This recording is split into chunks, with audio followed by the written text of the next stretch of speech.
Thank you, Raman, and the rest of the Coleman Center staff for putting on such an amazing event. I've learned a lot listening to the other presenters come up here and make themselves vulnerable, sharing their stories. Thank you. My story is about how I learned about the limits of authority versus the unlimited potential of influence. I've got a mountain mover in my company. This is a guy that can perform miracles for our clients and be a rainmaker for profits. He can do things that nobody else in my company can do. The problem is, this is the same guy who trips over the smallest pebbles, like when he added 3 words to a project proposal that threatened to put us out of business. He is a primary source of my success and a leading cause of my hair loss. So he was turning out to be this big speed bump, and I needed to figure out why he was so inconsistent with his performance before it cost me any more time, money, and sanity. And so I started paying a little closer attention to the things that he would do and how he'd interact with the team. And I saw that people were a little uneasy working with him. So I started poking around and having some informal conversations. And what I learned scared me. My speed bump was destroying my business from the inside out. People would comply with his requests, not because he was a great leader, but because they were terrified of him. There was no way he could perform at a consistently high level without the support of the entire team. Authority alone does not create buy-in. So when a leader's authority is up here and their ability to influence down here, it creates this mediocrity gap. It was this gap, this disconnect, that was my nightmare. Now I know most of you will probably say, fire him. And maybe I should have.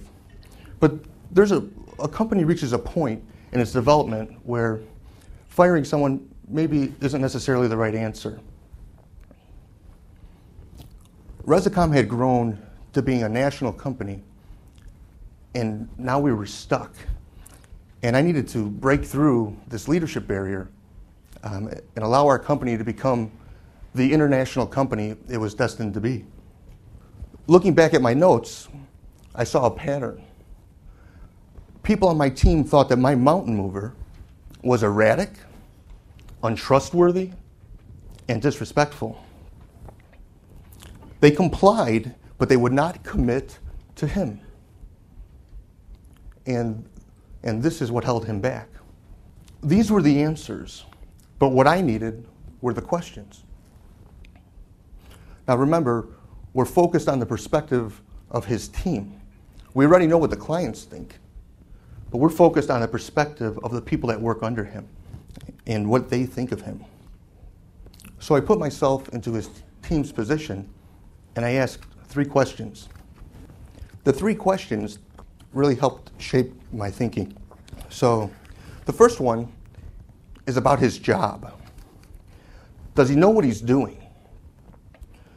So changing schedules without letting people know and moving things around without a whole lot of explanation told people that, or it conveyed to people that he really didn't know what he was doing.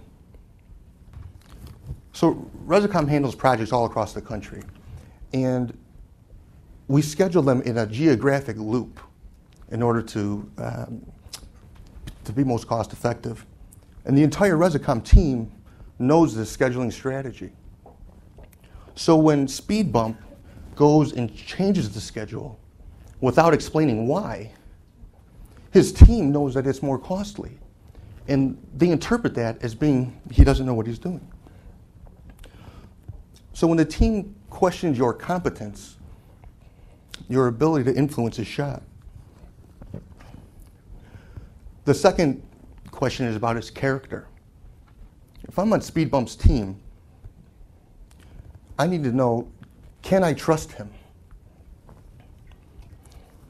Changing rules midstream, having goals that are moving targets, and doing other manipulative behavior are all violations of trust. Clear and courageous communication is a core value of Resicom. And we've built communication processes that set clear expectations in writing. Now, Speed Bump, he doesn't like to do things in writing. He likes to give verbal direction. And his failure to comply results in mistrust. When your team questions your motives and your methods, you've lost their trust and you will not be able to influence them. The final question is about relationship. Does Speed Bump care about me? Directing changes without input, not providing feedback, and not attempting to understand nor acknowledge another's perspective lead people to feel like they don't matter. A Resicom manager had raised a red flag about a project proposal that Speed Bump had created. And rather than listen to understand the project manager's point of view, Speed Bump crushed the guy. He dismissed his thoughts and belittled his experience. Basically, you've only been doing this for X number of years, and the net result was Speed Bump made this guy feel like he didn't matter. So if a team doesn't truly believe that you care about them, they will not follow you. The three key questions, again, that impact our ability to influence are, does he know what he's doing? Can I trust him? And does he care about me? If you want someone to go to the mat for you, if you want them to jump without looking just because you said so, you need to have a yes to each and every one of those questions.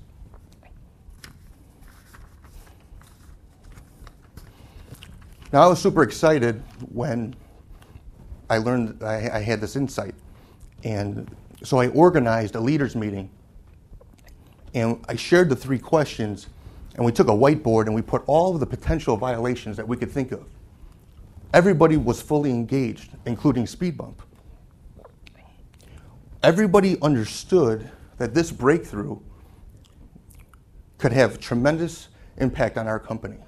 It could be the catalyst that we needed to move forward. Breaking through the barrier that Adam Robinson had talked about earlier, that companies hit these spots, and this was the vehicle to drive us through that. So fast forward 2 weeks, and I received an email from the CEO of one of our clients. Now, ordinarily, when I receive an email from her, it's a tremendous opportunity. Each time she's contacted me in the last couple of years, it's been a tremendous growth opportunity.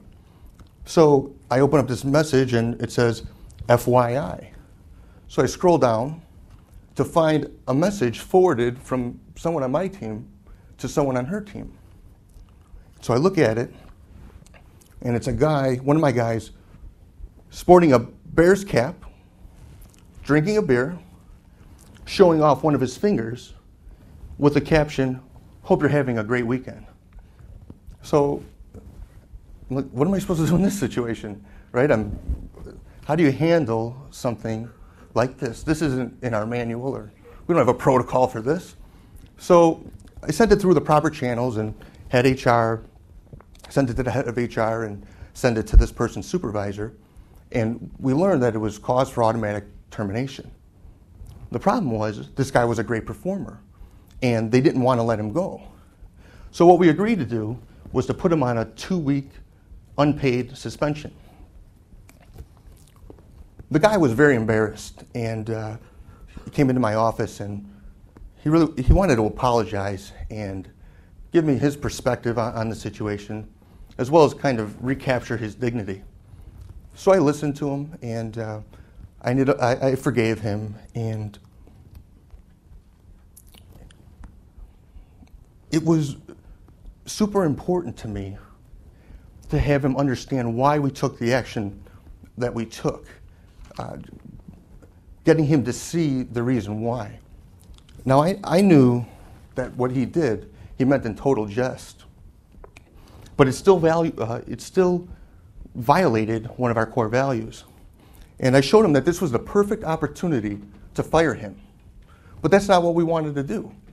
What I wanted to do was to allow him to put this behind him and not have it hover over him where he's thinking he might get fired for it in the future. And I closed by explaining how the team was going to suffer because of his absence. He was an important part, and to not have him was going to be impactful to us. But that we were all willing to pick up the slack in order to see him return.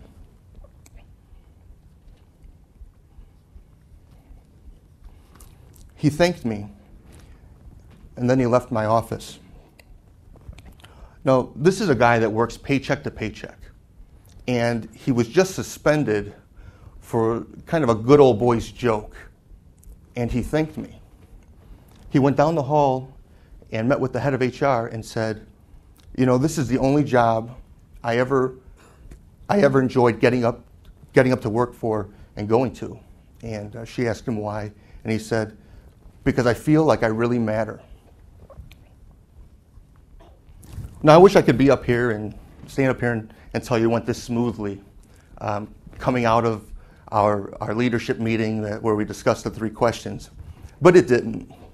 I had people telling me we really needed to dial up the pressure on him because he had embarrassed me, put me in this compromising situation with the CEO of a client. Someone else wanted to fire him because doing anything short of that would somehow convert into making it okay for other people to give clients the middle finger. But what I asked was, what is our desired outcome? What do we want this to look like once we come out of it? And it was pretty simple. We wanted him coming back committed, confident, and ready to work. So we shaped our response to the situation using those 3 questions. In the end, after our conversation, this guy knew, we knew what we were doing. He knew that he could trust us, and he knew that he mattered to us. Fast forward 2 weeks, and the guy came back with a great attitude. And he's since become one of our trainers for client relations. I know. It's amazing what certain catalysts can do. And as for Speed Bump, he's still with the company, and he continues to move mountains. But he trips over those pebbles a lot less than he used to. So I'm glad I didn't take your advice and fire him. And for me, I broke through that leadership barrier. I learned to build my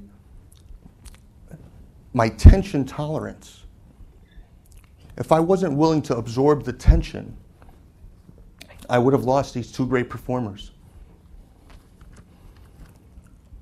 Change needs practice, and practice needs patience.